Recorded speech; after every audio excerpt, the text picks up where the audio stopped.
നാട് വിട്ട് മറുനാട്ടിൽ ഞാനും ഇന്നൊരു പ്രവാസി. കൂടൊഴിഞ്ഞു മണൽക്കാട്ടിൽ നീറിടുന്നൊരു വിദേശി.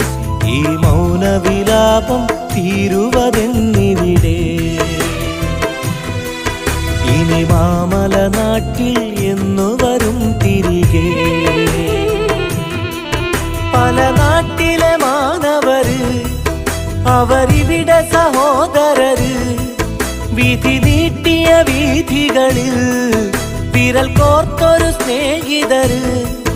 അവർ ഒന്നായി പാടുകയായി